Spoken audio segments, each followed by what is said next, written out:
I'm Brittany Lewis with Forbes Breaking News.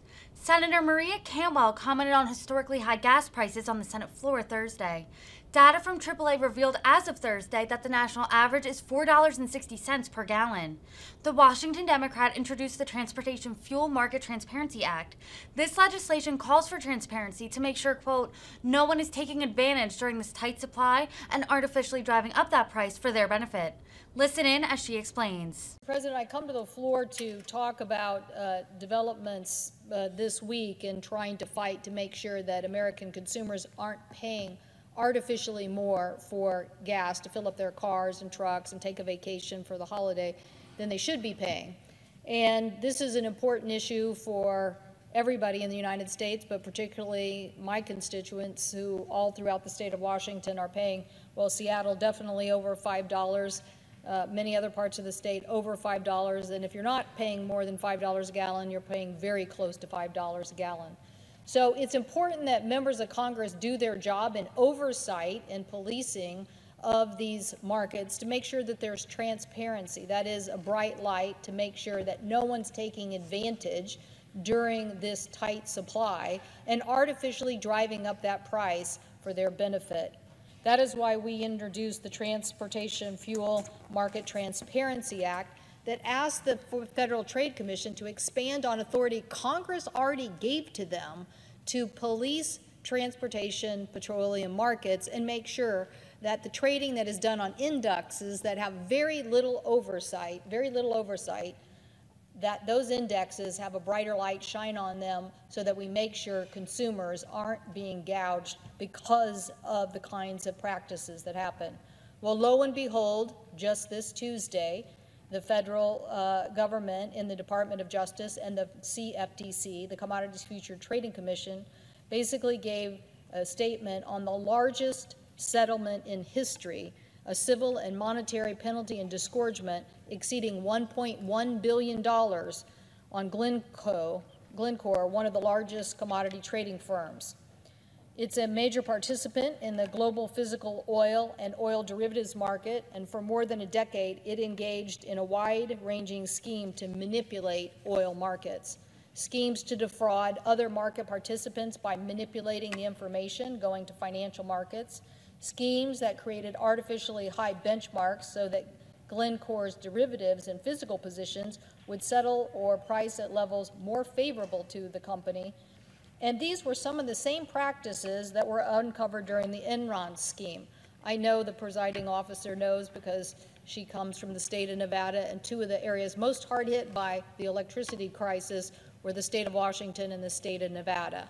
Why? Because people wanted us to continue to pay on fraudulent electricity pricing. That's why we fought, along with her predecessor and others, to make sure that electricity markets were properly policed for any kind of manipulative practices. Very proud that we authored legislation after that scandal that really has given the Federal Energy Regulatory Commission the tools it needed on electricity and natural gas. They, to this date, since 2007, have used that authority to police electricity and natural gas and have had over $1 billion of fines and settlements against companies and their bad practices. These are the same sort of practices that we're uncovering now in the commodities market and on oil market manipulation. I know my colleagues on the other side of the aisle would like to pretend that this issue doesn't exist. I ask them, go home and face your constituents and tell them you voted to do nothing to bring more transparency into the gas markets that are affecting them today, and see what their reaction is. I guarantee you they are paying too much at the pump, and they want to know that we are properly policing these markets. They get the dilemma that we're in, particularly given Russia and Ukraine.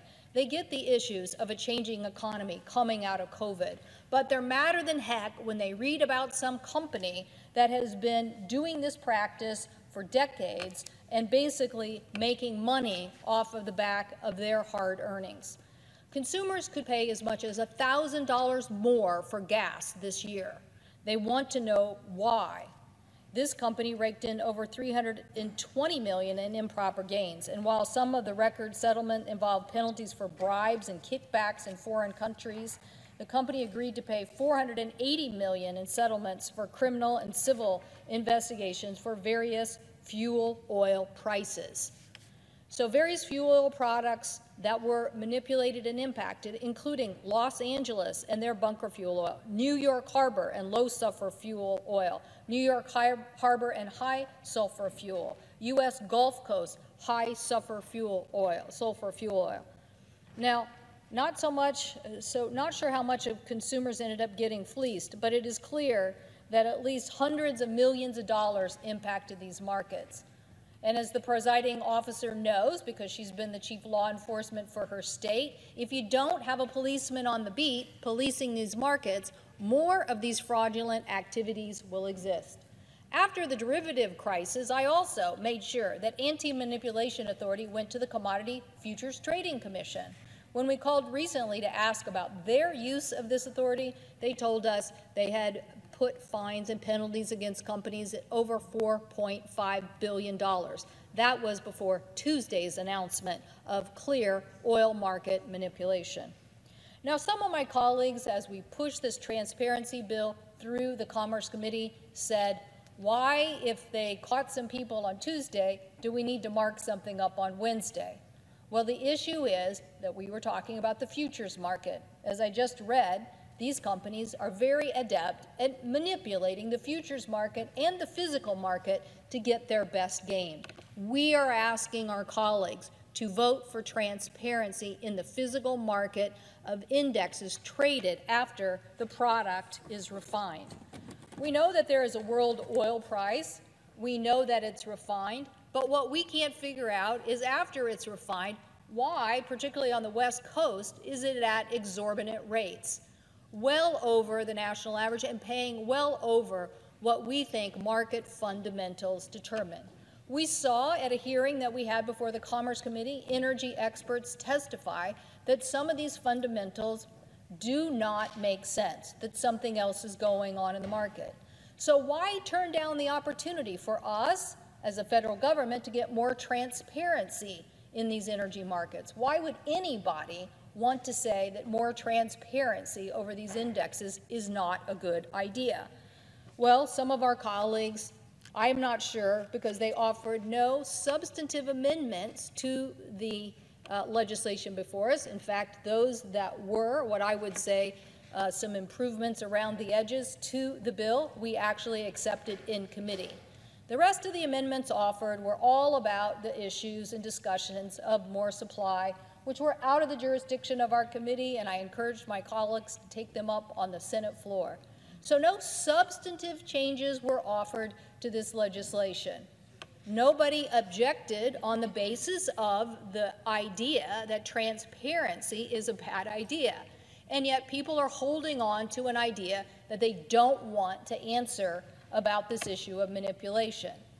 Trust me, I was shocked when I was elected to the United States Senate, before I was even sworn in, to find out that we were in an energy crisis, that somehow the price of electricity had gone from some of the cheapest in the United States to the most exorbitant price ever, 3,000 times the rate.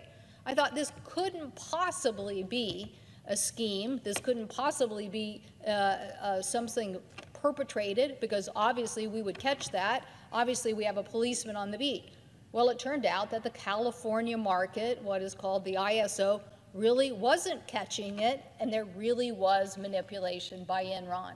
Enron manipulated the supply of electricity by cooking up various schemes to move supply out of California to create artificial shortages and then drive up the price of electricity. They had traders who lied on the phone to people buying long-term contracts, selling them, buy the long-term contract because the price is going up, and an analyst saying to a trader, and the trader responding back, that's not true, and the analyst saying, tell them anyway.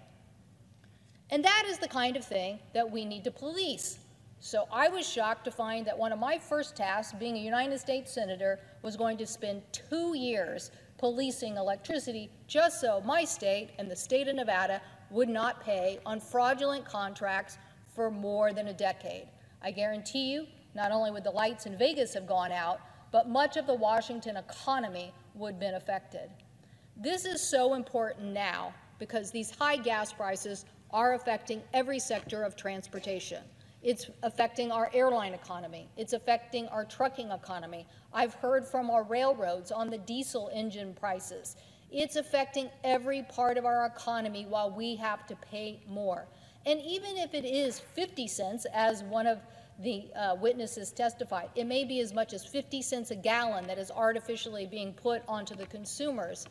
Why would you not want to know the answer and simply give the Federal Trade Commission the authority to make sure that these markets are properly policed for unfair and deceptive practices?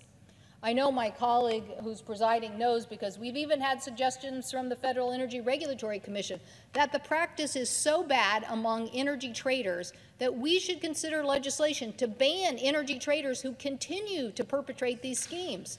That's right. They go from one company to another company. They know how the schemes work. They think it's just the price of doing business. Even if they get caught, they'll just pay the fine like Glencoe is paying now. If you think about it, it's $1.1 billion, one of the largest oil market manipulation cases ever. People probably aren't hearing about it this week because of other stories that are in the news. But trust me, this kind of behavior needs to be rooted out. So, Madam President, I hope that when my colleagues return, I hope that they will spend the recess asking their constituents whether they think there needs to be more transparency in oil markets. I will be very surprised if they don't say that something's going on and we want to know what it is. That is because consumers have felt for a long time a disconnection between market fundamentals of supply and demand. And yes, there have been some changes in supply as it relates to what we're facing on an international basis.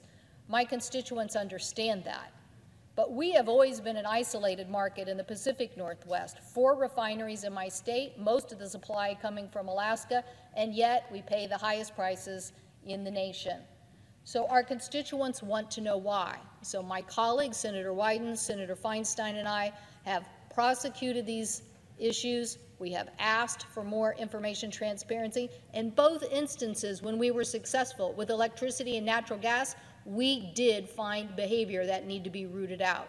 And here we have proof now in this Glencoe case that there is manipulation in oil markets. We're simply asking that just don't leave it to the futures market, because if you want to give law enforcement, the Department of Justice, our attorney generals, others, the tools to root out bad behavior, even if it's 5 cents a gallon, Madam President, it's worth fighting for. Even if it's a few cents more to uncover and drive down the cost, it is worth it to our constituents who are paying exorbitant prices. Let's make sure everybody understands in a tight supply, it's a lot easier to do manipulation. And that is why we need to get this done now. I wish, Madam President, that the authority we had given to the Federal Trade Commission on this issue in 2007 would have been used. But the point is, you actually have to have people and the information to prosecute these cases.